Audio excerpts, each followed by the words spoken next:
Hello, good morning mga kamanok, ka-farm. Yan. May 11 tayong mga inahin. Rhode Island Red. Mag 6 month na sila ngayong November 1. Yan. Mula na silang nag-itlog kahit hindi pa sila nakastahan ng mga lalaki. Pero sa ngayon ay meron na tayong nangangasta na mga tandang, kaya sure na yun na merong similya ang mga itlog at sila ay mag-iitlog na. Yan, meron tayong 3 tandang na nangangasta na, kaya bawat kwarto nila kulungan ay meron ng pag-iisang tandang nangangasta.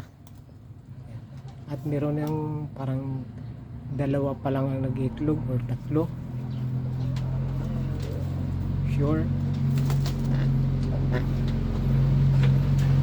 Kaya baka makapag-ipon-ipon na tayo ng itlog kapag 3 na silang mag-itlog. Yan.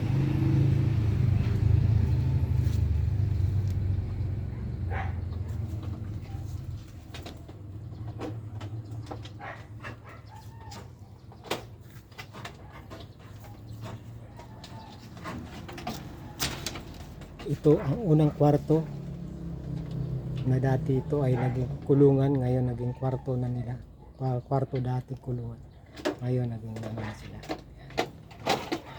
Ayan. Ayan. Iwan ko mag-itlog ka ba, dinumihan mo yung itlogan.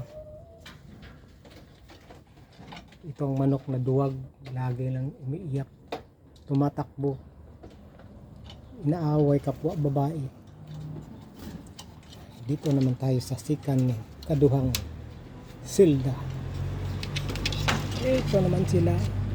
Ayan. Yun sa baba na tandang, yun ang nangangasta.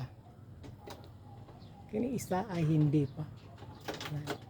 Hinihingal mga kaibigan, mga ka-Philippines.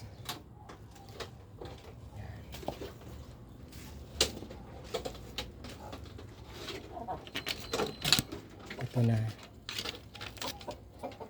Ayan. Sila.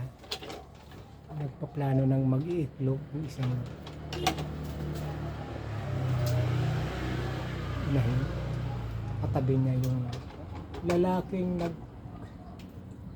nakaabang sa kanya. Ayan.